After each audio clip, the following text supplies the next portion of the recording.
This program is intended for informational and educational purposes only. All views and opinions expressed are the views and opinions of the individuals and sponsors presenting them, and not the LTB network. Enjoy the show. Welcome to Bitcoins and Gravy, episode 15. On BitcoinAverage.com, a millibit is trading once again at 43 cents per millibitcoin. Okay, I said that. That means that a Bitcoin is $430 for each Bitcoin. Oh, I said that too. Well, anyway, that's the same as last week. Looks like Bitcoin is holding steady for a while, and I think that's probably a good sign as it kind of vacillates a little in the 400 regions. Now that's gravy.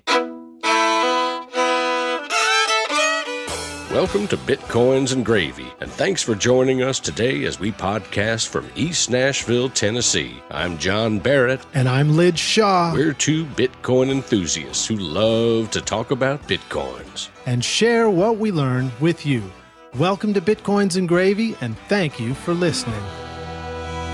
On today's show, Lij and I feel very privileged to be speaking with Joseph Zatoli, one of the founding members of the SolarCoin project. Lij and I once again humble ourselves as students of technology as we listen to Mr. Zatoli talk about SolarCoin, solar energy, and the truly amazing things to come here in the dawn of the age of digital currencies. Hey, forget about to the moon for a minute, folks. I say, to the sun! And after that, we come back and also meet up with Alan Walker of CoinCPA.com for a look at the future of accounting. CoinCPA is a powerhouse tool that allows you to track your balances for dozens of currencies, online and offline wallets, exchanges, mining pools, and it even shows you the current US dollar value for each. Managing your portfolio has never been easier. So stay right here for more Bitcoins and Gravy. And remember to call us on the Bitcoins and Gravy hotline with your comments or questions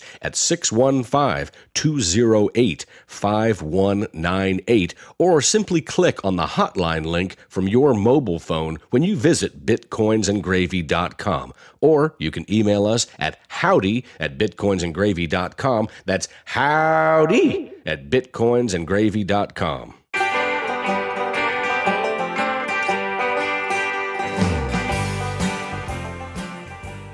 So today on the show, Lij and I are very pleased to have Joseph Zatoli, one of the founding members of SolarCoin. Is that right, Joseph? Correct. Welcome to Bitcoins and Gravy, Joseph. It's a pleasure to have you here on the show. Thank you for having me. Welcome to the show. So, Joseph, can you tell us how you first got involved in SolarCoin? Yeah, what is it? Sure. What is it? We have to step back a little bit. In 2011, I co-authored a paper with Nick Gogarty, who's also the co-founder of SolarCoin, called DECO, an electricity-backed currency proposal. And DECO, D-E-K-O, stands for Delivered Kilowatt Hour. And what we were looking for there is other alternatives to currency beyond, let's say, gold or fiat-based currency, which is backed by debt. And what you're looking for is an aspect of something of value that is true and good. And what we mean by that, truth by the scientific method. You can objectively test it via physics. And goodness, you're looking at increasing the standard of living of humanity without harming the planet. And a couple of things fit that. You could base it on information, but information is a little harder to have all aspects of information be completely objective. Or you could base it on energy. Energy has standardization based upon proof of work, namely the kilowatt hour, megawatt hour. Mm-hmm. And also you have a goodness aspect of increasing the standard of living. And we show in the paper, in the DECO paper, of the correlation between electricity or power usage and standard of living. And with renewable energy specifically, it harms the planet less than non-renewable. Okay, so energy use and standard of living, that's the correlation, is that if it's renewable energy, it's good for the earth, or is there some correlation wherein less energy used is a higher standard of living, or vice versa? Well, it's looking at basically the advancement of societies. It's called the Human Development Index. And basically, you can see that countries that are higher on the Human Development Index have a higher use of energy, power usage. what we're looking to advance that in terms of renewable energy, because what's in that calculation, that Human Development Index, are non-renewables, such as coal, natural gas, oil. And we're looking for the migration of incentivizing that over to renewable. And what is your background in tech or your background in energy? My undergraduate is in mechanical engineering. I worked for a while as an engineer for an infrared technology company that heated glass systems. And then I got a master's in finance and risk management in the banking sector.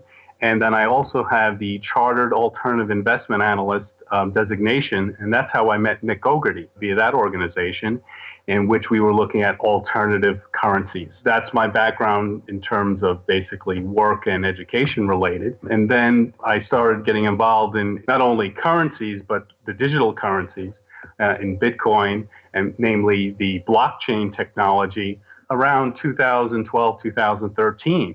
It gave a way in order to implement the solar coin vision, because we've developed the definition of what solar coin, what we want it to be in terms of an electricity-backed currency, but the blockchain gives us the means now. So if you look at the simple analogy, think of an analogy of the different states of water, okay? As an ice form, you could compare that to gold. Gold is solid, it's objective, it's durable, but it doesn't increase the standard of living of humanity. Gold has value because of the belief in it, okay? At the other end of the spectrum, you have steam. That's sort of analogy to debt-backed currencies. There's a risk of overissuance, that they can be devalued, and also the interest that is charged on them. What you're looking for is somewhere in between, the liquid state of water, in which that's the realm where life exists. And what you're looking for a balance is something that has truth aspect and also the goodness that I spoke about before. And that's where you're talking about flow. And, life values flow in that sense, in terms of, the liquid state. And a renewable energy backed currency fits that aspect of definition of truth and goodness. Again, the solar coin is standardized on 1 megawatt hour. You could talk to resources around the globe, which I have in Cyprus, Greece, and Australia. It's all standardized on 1 megawatt hour. They understand that, okay? So that's the scientific method. Also, they understand the renewable aspect of it, in which you can have both large and small installations of solar panels receive solar coin. Okay, there is a standardization calculation in which resources can verify with a certain level of tolerance how much solar coins could be granted for a certain facility. Let me give you an example, okay? Okay. Let's say you have a 10 kilowatt nameplate capacity, so an installation of photovoltaic panels. With a simple calculation, about 15%, you take the nameplate capacity, multiply, let's say 15%, 24 hours a day, and the number of days, you can get a certain tolerance of how many solar coins should be granted. So for 10 kilowatts, 15% over a year, that's about 13 solar coins. So if someone would ask for 300 solar coins with a 10 kilowatt nameplate capacity, something is not right there. In addition, there is a calculator, an online calculator called PV Watts, put out by the Renewable Energy Lab, that makes that calculation a little bit more accurate, in the sense that with each grant, we have a message, which in that contains the country of the generation facility, the zip code, the nameplate capacity, and the number of days of the grant, okay, of the claim. So from there, someone independently can verify that. And we're working on automating that process such that the tolerance is more accurate. So wait, are you suggesting that different regions will have a different amount of solar coin available to them? Well, that's based on solar irradiation. So for example, let's say if you are in northern Canada versus, let's say, southern Florida or, areas that are closer to the equator, the solar irradiation based upon latitudes is different. Okay. Right. So for each, let's say, square meter or square foot, if you're closer to the equator, it has a higher solar radiation than if you're further north of the equator. So they would get more solar coin available because there's just simply more solar power generated or potential for generating. Correct. So yet another reason to live in the sunshine belt. Well, yeah, true. The northern countries could, buy solar coin. They could, have services based upon accepting solar coin. There's a couple of, innovative programs we're working on. What we're really trying to do is grow the economy because the currency is only as valuable as the number of participants. We're looking to have easier tools, a simpler website, and wallets in order to facilitate the transfer of solar coin and grow the number of grants. That's both large and small installations. You can have a typical home, which is basically 10 kilowatt nameplate capacity or smaller, and then you have very large ones. You can have solar farms that are megawatt, even gigawatt nameplate capacity. Another innovative program, which our community has suggested, is for solar panel manufacturers to accept a discount by accepting solar coin for a certain portion of the financing of solar panels, which is interesting. You mentioned Nick Gogarty. Can you tell us a little bit about his background? Sure. Nick has a background in finance as well, but I think he studied anthropology. He also has a book coming out called The Nature of Value, in which he looks at currency from a scientific perspective. It's by Columbia University Press. In addition, he has his own blog, and he's written many papers on currency theory.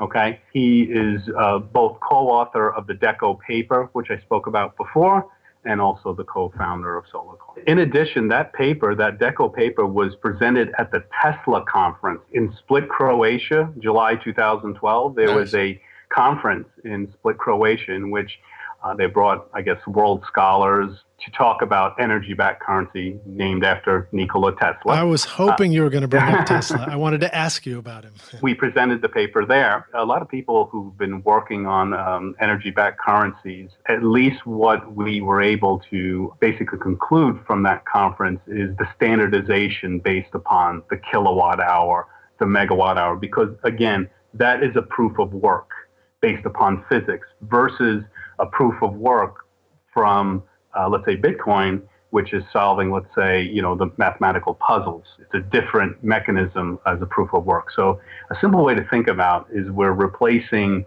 let's say, the CPUs, GPUs in Bitcoin in order to solve these mathematical puzzles with solar panels as the proof of work. Correct me if I'm wrong, but SolarCoin is going to start out relying on CPUs and GPUs in order to be mined initially. Is that correct? Yes, let me talk about that. So basically, the project details of SolarCoin, there are 3 pools of SolarCoin. There's 105 million dedicated to the traditional mining. The reason for that is you need a network in order to support SolarCoin. Second, there is a Genesis pool of 500 million that is dedicated to charities, volunteers, and the operations of the SolarCoin Foundation for the next 40 years. And then finally, there's the large generator pool, which I like to be called, they are pre-generated coins. In terms of cryptocurrencies, they're called pre-mined. But basically, they're in a secure location, and there's restrictions on their release based upon what I spoke about before, nameplate capacity. A very small amount is being automated such that at any one point in time, there's only a small amount that can be granted out. There is a 5% restriction on the Genesis pool, what I spoke about before, the 500 million, and that's to prevent any amount of, let's say, dumping of the coin. So basically 5% of the overall issuance is only allowed in the Genesis pool. It's restricted. And right now we only have about 17 million outstanding. Okay. So that's how that works. All right. Well, so let me jump back to something you said about regional restrictions again. Is this going to de-incentivize those who do live in the cold north and need to use most of that energy to stay warm? For example, we already have an energy distribution in the world wherein the hot and sunny desert locations have had the largest supply of oil, and are they going to be replaced with the largest supply of solar energy? That's a good question. From a physics perspective, obviously they have a competitive advantage. However, with innovations in Germany and also greater efficiencies of solar panel, that the movement of countries north of the equator, you can have a competitive environment. Obviously, if you're at the North Pole, that's a different story. But the northern countries can participate in SolarCoin via a marketplace, via purchase of the SolarCoin. There could be aspects of granting as well from the Genesis pool in order to have some level of competition there. But the overall objective of SolarCoin is to incentivize solar electricity generation over the next 40 years. You mentioned some technology in Germany. I read an article a few years ago about the difference between the energy that's collected by photovoltaic cells and the radiation that's collected using some kind of technology that's not exactly the same as photovoltaic cells. Is that a factor in the SolarCoin equation? Yeah, let me jump in and add more to that, John. I was watching with my daughter an episode of Cosmos just last night, I think it was. Okay. And they were talking about plants using photosynthesis as the ultimate energy source of solar energy coming in. Is SolarCoin going to be very focused on sort of older and existing technology and collecting solar energy, or is it very open to all renewable sources of energy? Yes. That's the most popular question we get in terms of frequently asked questions. Why just solar? Why not other renewables? So there were a lot of questions. Let me try to break that down one at a time. If we look at the whole spectrum of renewables, you have, let's say, hydro, geothermal, biomass, wind. They are mostly larger installations, okay, industrial installations. And what we were trying to engineer is something that is equitable both for large and small installations. I think it's very unlikely someone's going to have a hydroelectric plant in their backyard. Dang it, I was going to work on that. Okay. In addition, the breakdown, solar is the largest, source of renewable energy. And solar can be broken down into a couple of components. You have the photovoltaic, you have solar thermal, you have Stirling engines, in which it is, let's say, a parabolic dish that focuses solar light on a heat engine. And that's how it generates electricity. Oh, yeah, that was like the time we cooked chocolate chip cookies with tinfoil on the inside of a pizza box. Same principle. What has to be done is you have to verify via third party the electricity generated. So some things that are currently out of scope, let's say, would be, heating your water for your house, because it's based on the 1 megawatt standard. So there has to be a way of objectively proving and verifying that 1 megawatt hour of solar electricity has been generated. It could be, again, be a photovoltaic, solar thermal. It could even be via these plants if there's a solar inverter on there that objectively measures that solar electricity.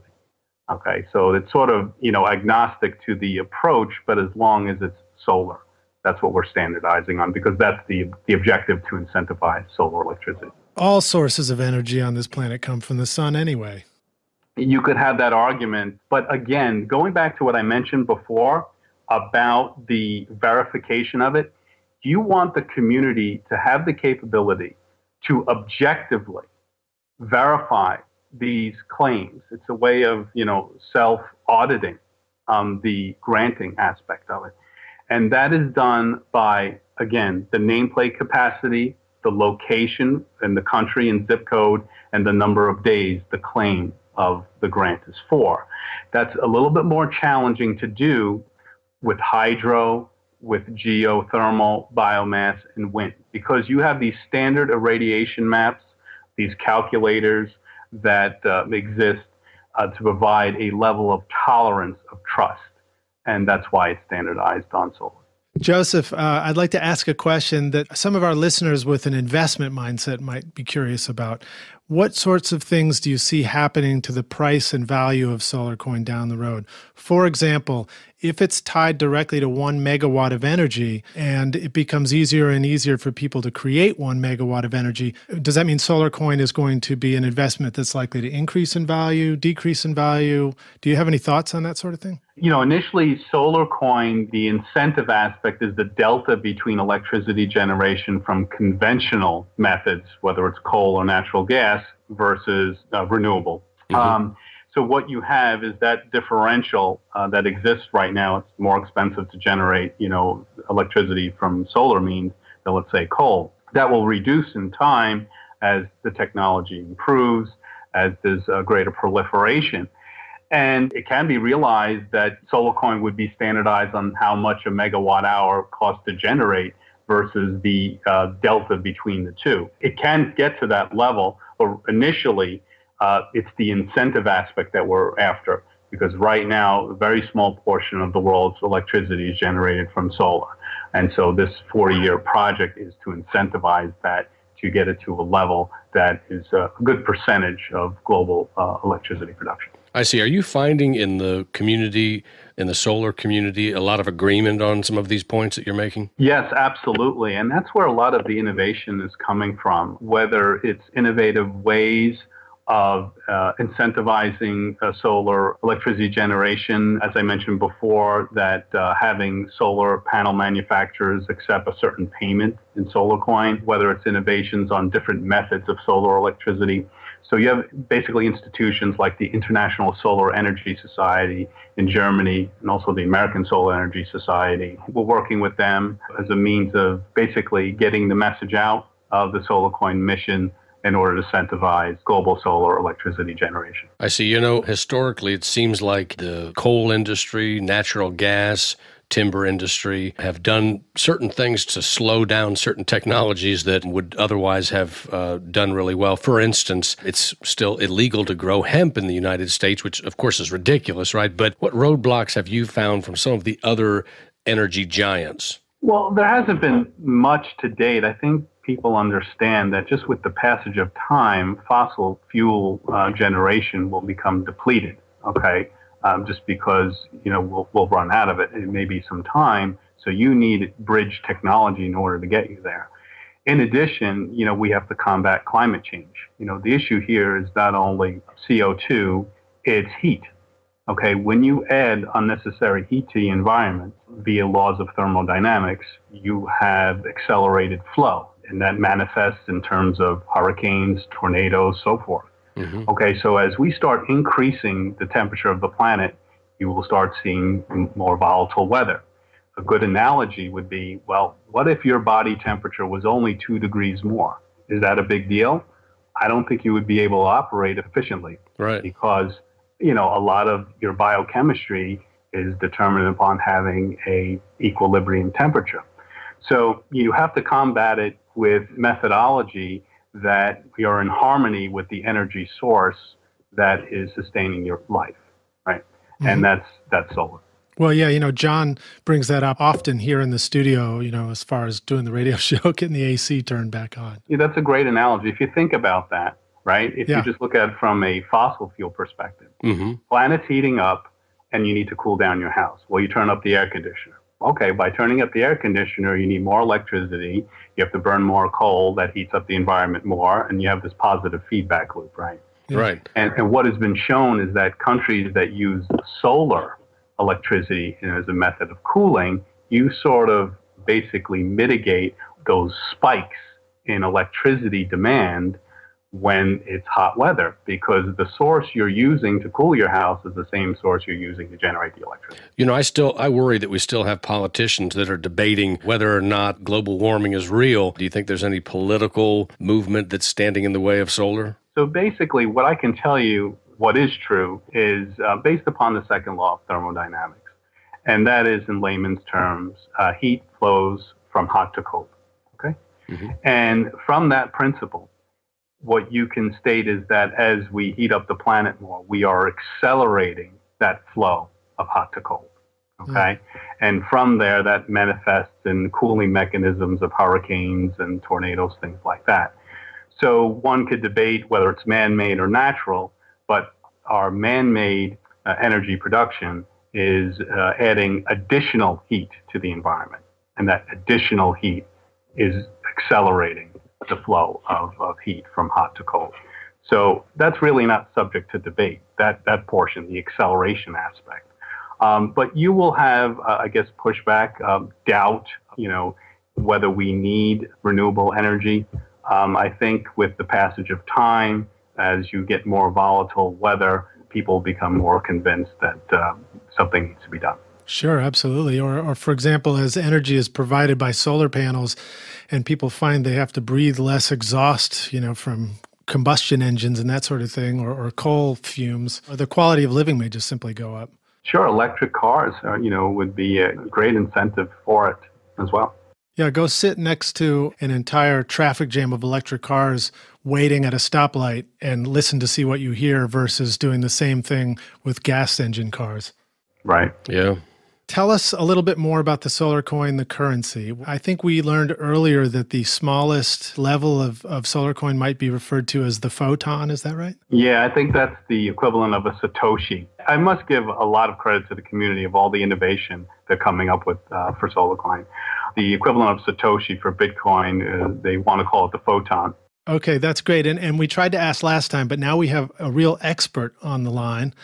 Is it a particle or is it a wave? That's what we want to know. We still don't know yet. It's a mystery. It's a mystery of physics. And then so how big is the neutrino going to be? Not sure yet. We'll just keep it at the photon level. One other area of innovation I will say is the community has decided that the section symbol, it looks like a double S, it's used in legal papers, is going to be the symbol of SolarCoin.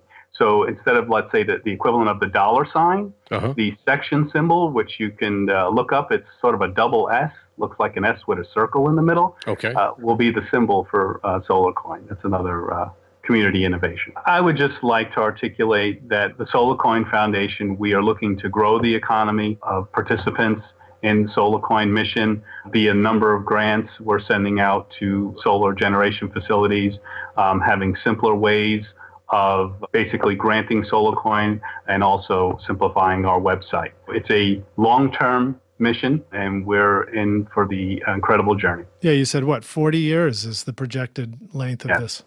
Yeah. Well, that's cool. I may have to learn how SolarCoin does on the other side with you. I'll be standing next to all of you guys, looking down from the sun. Hey, you'll be here, Lidge. Don't worry. For our listeners who would like to invest in solar coins, can you tell them how they can get solar coins? Sure. There's two primary ways right now. You can go to exchanges. Allcrypt is one of them. That is an exchange that you can exchange SolarCoin with Bitcoin. Okay. There are a few others you could find on our website. In addition, you could mine SolarCoin, but really the incentive with what we want to promote is claiming SolarCoin via the generation of solar electricity. And that can be done via our website as well, solarcoin.org. Solarcoin.org. And how else can our listeners find you if they'd like to? We have a forum. We also have a Wikipedia. We are also on LinkedIn, and we're also on Facebook. All right. Well, hey, Joseph, thank you so much for being on the show. This was great. Yes, thank you very much for joining us, Joseph. Okay, thank you very much. Thanks, Joseph. Cheers. Take care. Bye. You too. Bye.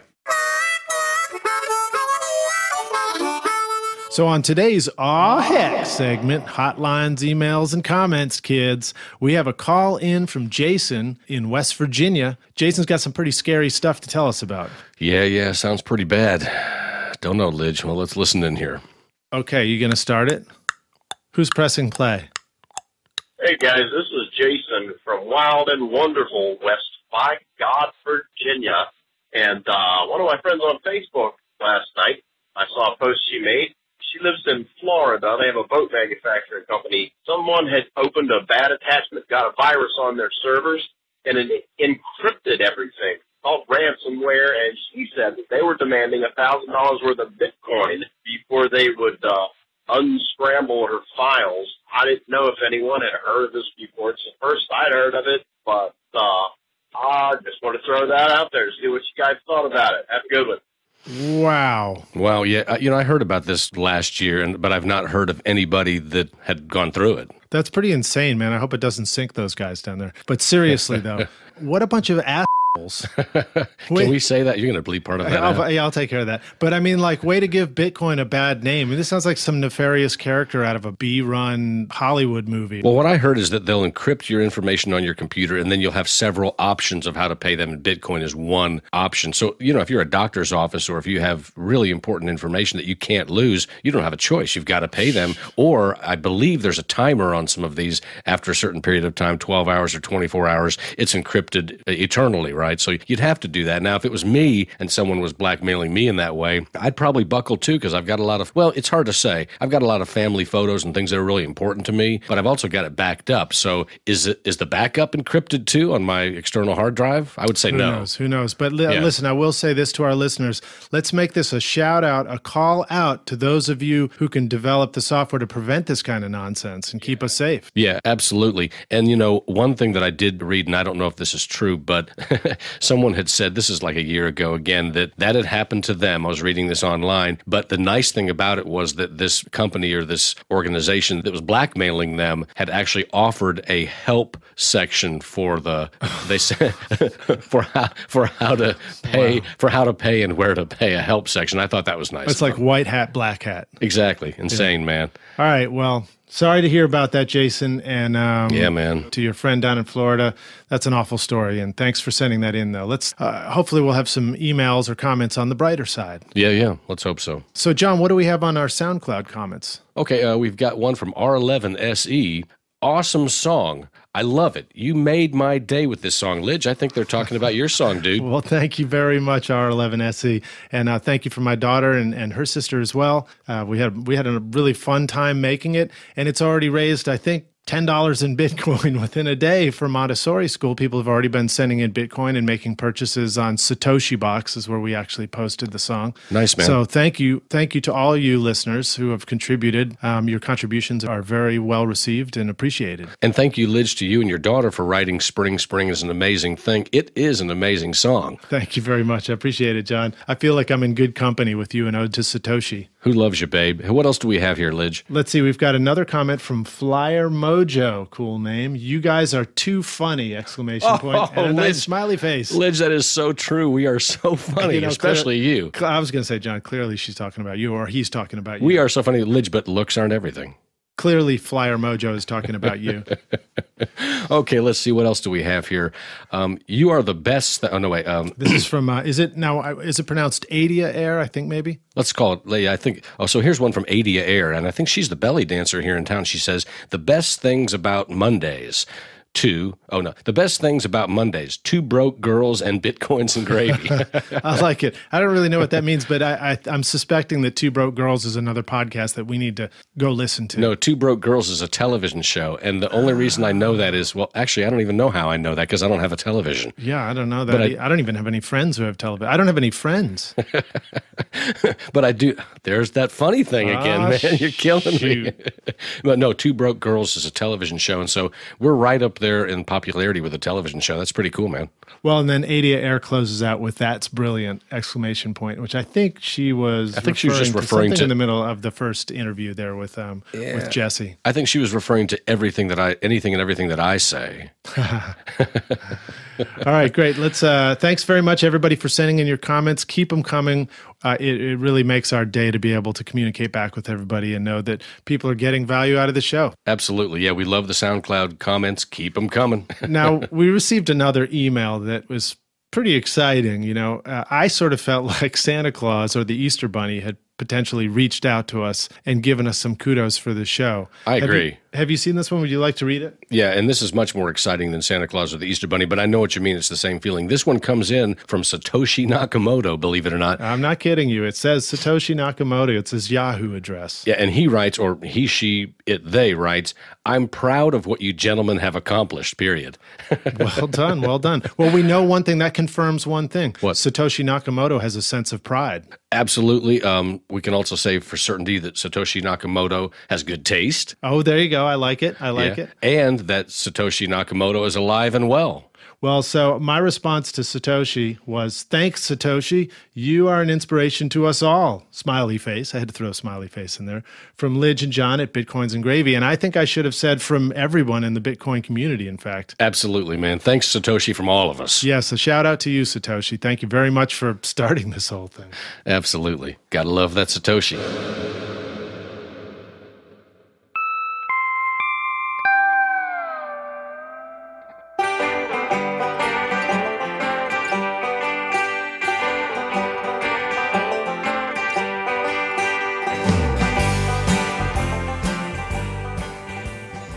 All right, right. Well, we're super excited on today's show to have Alan Walker with us from CoinCPA.com. Alan, welcome to Bitcoins and Gravy. Welcome to the show, Alan. Thanks for having me. Thank you. Yeah, Alan, you sort of reached out to us through our Howdy at Bitcoins and Gravy email address the other day and introduced yourself. And you have a pretty fantastic new site and a new product to offer. And can you tell us a little bit about what you guys are doing there? Great. Yeah. So CoinCPA really was founded by my partner and I because we found that we couldn't keep track of all the different cryptocurrencies we had. We both invest and we both mine, and we've got exchange accounts and we've got mining accounts. And so we created a service where you can enter in all of your public addresses, all of your exchange accounts, and all of your mining pools, and it'll show you the US dollar value for all your different coins. So it's really useful. I think a lot of us are participating in a bunch of different cryptocurrencies, and nobody really knows what the end result's going to be. And a lot of people are having a hard time tracking it in spreadsheets. So we came up with this service that allows you to see all of it in one dashboard. Wow. Okay, that's pretty cool. You know, I took a look at it and I was able to get myself signed up on it. It is a pretty great way to view stuff. I mean, for example, I got my Coinbase account hooked right up to it. I got my Cryptsy account hooked up to it, both using the API protocol.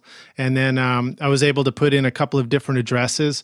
In fact, for our last show, I created a tipping address or a donation address to help a local school here, the Montessori East School, as part of donating and also making purchases of the Spring is an Amazing Thing song that we put on the last show. And so I was able to put in that wallet address and see what the balance was there and everything. And it's a very cool way to see everything right in front of you. I was doing it through a web portal, through the browser. Is that the intended way for people to use it, or are you anticipating having an iPhone app or an Android app or anything like that? You know, we thought about that quite a bit, and with the problems that people are having in the App Store for Apple, what we decided to do is there's actually an auto login link that we've got inside the settings, and that allows you to create a bookmark on your home screen on either Android or iPhone. So it behaves much like an app. We've got it working so that it'll look really good on an iPhone and an Android. But I think for now, we're just going to stick to having something web-based. So as far as the tech side of this, who's the tech guy, you or your business partner? So my business partner's name is Tron Black. He's the main developer, and then my focus has been business development. So what's your background? How'd you get into alt currencies and how'd you get into all of this? So my background's in tech. I came up as a developer. I'm a partner in development agency right now. And Tron's background is also in software. He had 2 successful software companies that he's exited from. And I'm actually the Bitcoin meetup organizer for Salt Lake City. So that's how I kind of got into it. I got bit by the bug. I think that happens to a lot of us where we just kind of learn about it a little bit and then we can't get enough of it. And that was my experience, and that was Tron's experience as well. Oh, nice. So you've been into alt currencies for a while, I guess, right? Yeah, about 1.5 years, which in Bitcoin time seems like a really long time. Yeah, that's cool. What's the Bitcoin community like in Salt Lake City? You know, it's pretty dynamic. We've got about 150 members of the Bitcoin meetup. Of those, about 20 to 30 show up on a regular basis. And there's a lot of activity here. There's a lot of developers. Overstock.com is in Salt Lake. So we had the chairman of the board come and speak to us last month and kind of talk about their experience with Bitcoin and what's been going on there. So there's a lot going on here. Cool. Well, you know, Salt Lake City is like the original blockchain, right? Isn't the Mormon Tabernacle is the home of the greatest genealogical... Yeah, they do have the family history library there. Family history library, yeah. They do, yeah, they definitely do. Yeah, they like to track things here. That's right. It's a genealogical epicenter of the world. Yes, there you go. Thank you, John. Thank you. Well, right on, man. So, okay, let me jump back to CoinCPA one more time. So, if you have the auto log on, you can create a link to your homepage on your Android or on your iPhone.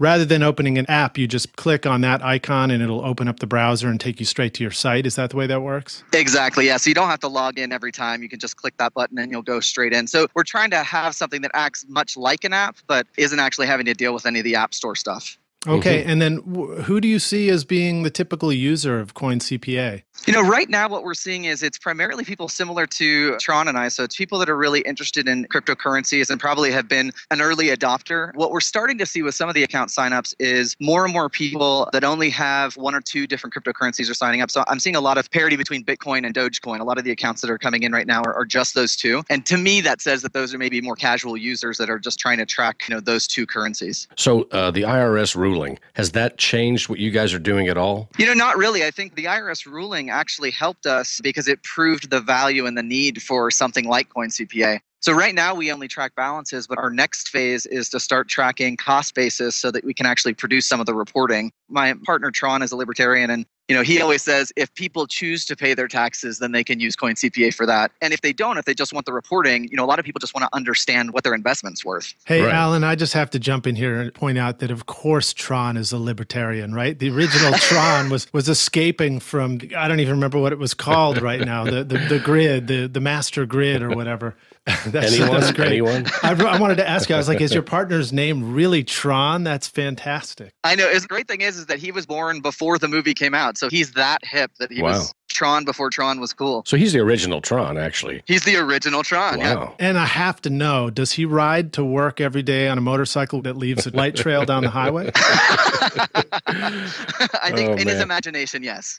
Nice. That's cool, man. Well, all right. So wonderful. So you guys have created this app to bring together all these different wallet addresses and balances. And while it might not do cost basis and selling price yet, that's in the future for it. It's in the pipeline. Yeah, absolutely. And, one of the other things that we really are focusing on is the API for developers. So we have a full API that lets you access all of this information. If you want to just integrate it in with your applications, people can do that. And so we've been talking to a lot of software developers that are building applications, and they don't want to have to worry about checking their balances. They don't want to have to worry about connecting to different blockchains. So they're starting to use our application for that. So we integrate really well into other people's software. As you guys have consulted other people for the tech side of it, have you guys consulted any CPAs for the actual accounting side of it? Yeah, I wanted to ask if Coin CPA is planning to be able to educate my physical CPA here in Nashville when it comes tax time. Nice, good question.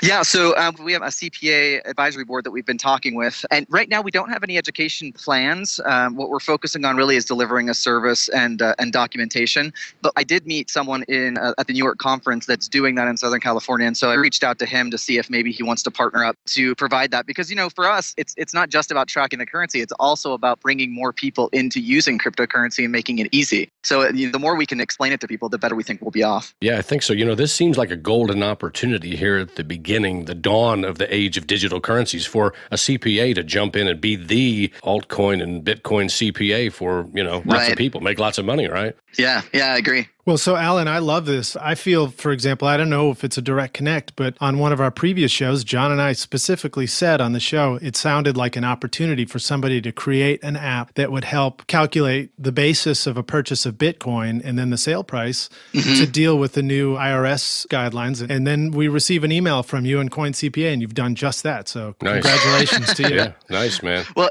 I'm willing to say that you guys inspired us, if that helps. Wow, that's great. I don't know. I can hardly believe that. It must have taken you longer than between our last show and now to come up with it. Now, do you mean, when you say you guys, are you referring to just me or me and Lidge?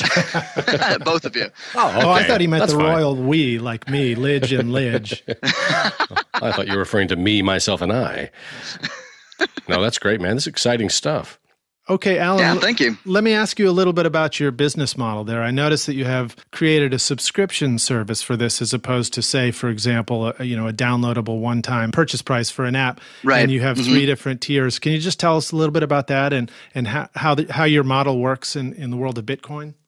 Sure. So anybody can create a free account for up to 5 addresses and 1 exchange and 1 mining pool. So if you just want to try the service out, you can do that for free. If you want to have unlimited addresses, public addresses, all the currencies, all the exchanges, then there is a monthly fee. And we broke it down so it's $4.99 a month if you pay monthly, $3.99 a month if you pay every quarter, and then it's $2.99 a month if you pay once a year. So the reason we want to do that versus a one-time fee is we're constantly adding new coins. We're constantly adding new exchanges. And so I think the offering is just going to keep getting better and better. Yeah, okay. And then I wanted to ask you, it seems obvious that your user base might be a consumer that wants to keep track of wallet addresses. But then when you bring up this API feature and you're trying to allow Coin CPA to be a resource for app developers, then it sounds a little bit more like a B2B business model. And I suppose as you upgrade past the 5 wallet addresses and you get far more complex, then that's going to make great sense for app developers and other businesses that want to team up with Coin CPA. Yeah, absolutely. So the good thing is once you've got a premium account, if you want to manually just track your whole business inside Coin CPA, you can easily do that. What we're hoping to do is integrate more with existing reporting software and existing accounting software where they can just use our service to help the people see all of their value within their own software. Oh, that sounds great. And let's make sure that our listeners understand we're talking $3.99 or $3.99. Oh, $3.99. $3. Yeah. Hey, that's pretty cheap. That's pretty reasonable, man. Yeah, that sounds like a great service. kind of like a Netflix approach, right? Like it's not so much that you think it's crazy, but it brings a lot of value. Right. Now, what about paying that $3.99 with Bitcoins or with Dogecoins? Is that possible? So right now we integrate with Coinbase. We're actually on the Coinbase App Store, and we accept payment in Bitcoin through Coinbase. So that's currently our only way of accepting payment. And what we're hoping to do is once other payment processors come on board with other currencies, then we're going to start accepting currencies there as well. And how did you decide to use Coinbase instead of one of the other payment processors like BitPay? I've used Coinbase since almost the beginning, and I find that their interface is very easy to use. And that's actually who I send people to when they ask me about Bitcoin.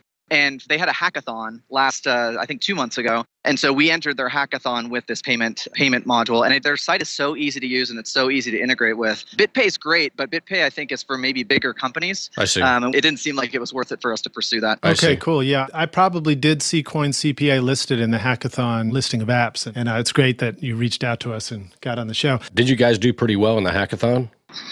We did well. I mean, they only announced kind of the top 5, and unfortunately we didn't make the top 5. But, I was happy that we participated. And being on the App Store, the traffic we get from the Coinbase App Store is fantastic. I mean, there's a lot of people that use that App Store. So yeah, it's very cool. So you were talking about some of these apps that might link in with the CoinCPA API, and one of them was a suggestion for a donation thermometer, which I thought sounded like such a great, simple concept. For example, on the last show, I put out a call to people to help raise money for Montessori East School through some Bitcoin donations. And therefore, if I was able to create a simple Bitcoin thermometer app and link it to CoinCPA and then link that to the wallet address, it'd be really easy to see how many donations were coming in and people could view that publicly.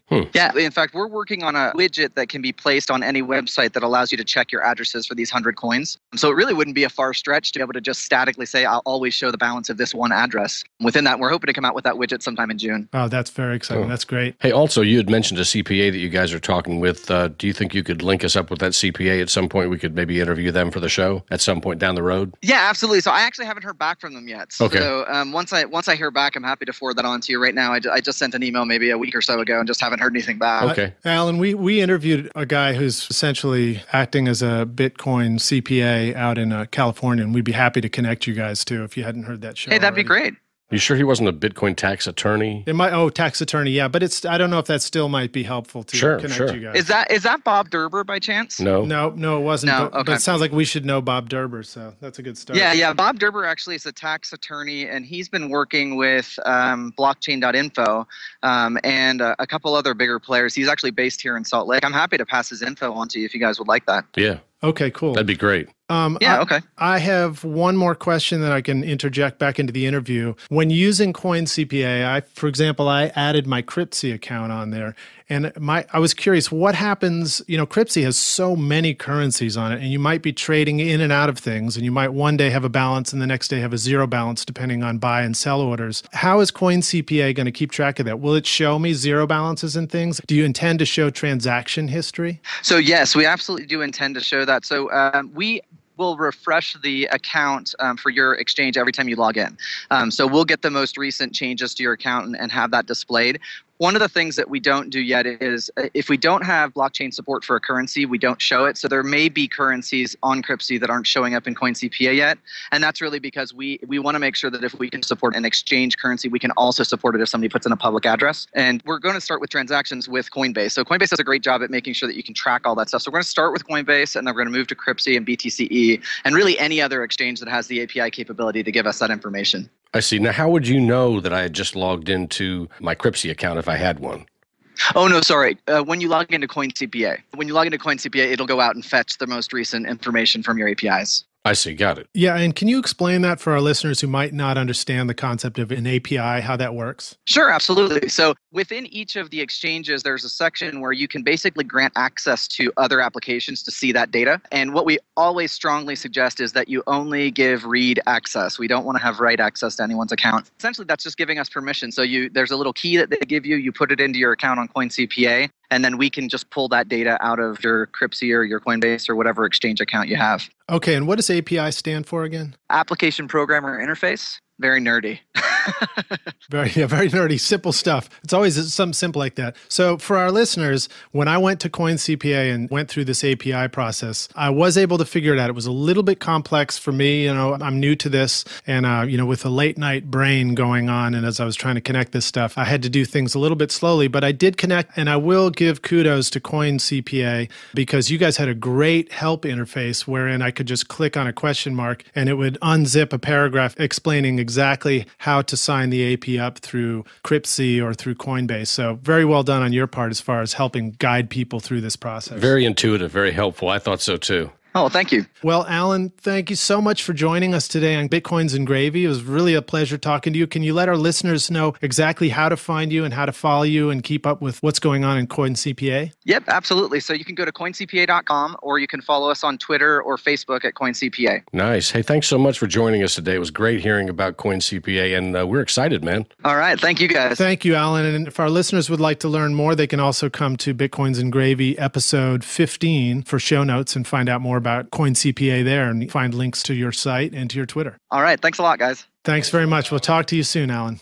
Take care. Bye. Safe travels to you, man. Thank you. Bye.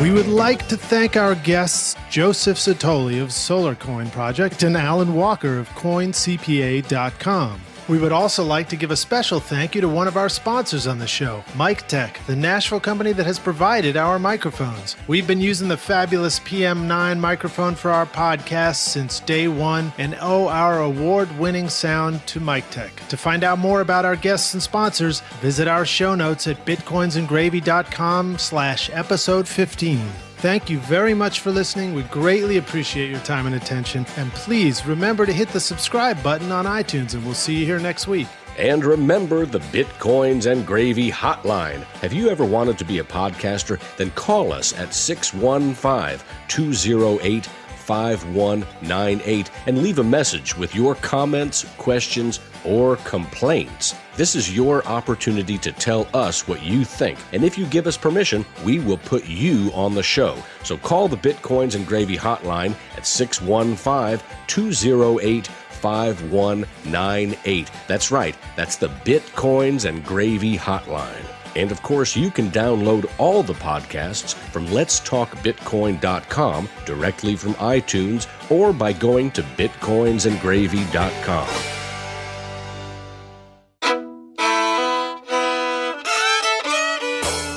If you enjoyed the show, please take a moment and leave a review or comment on iTunes or SoundCloud. Let us know what you like or where we can improve. And remember, it's your reviews that help new listeners discover Bitcoins and Gravy, plus all the other great shows on the Let's Talk Bitcoin podcast network. And it's your generous tips that allow us to create the shows. I'm John Barrett. And I'm Lij Shaw, and you've been listening to Bitcoins and Gravy from East Nashville, Tennessee.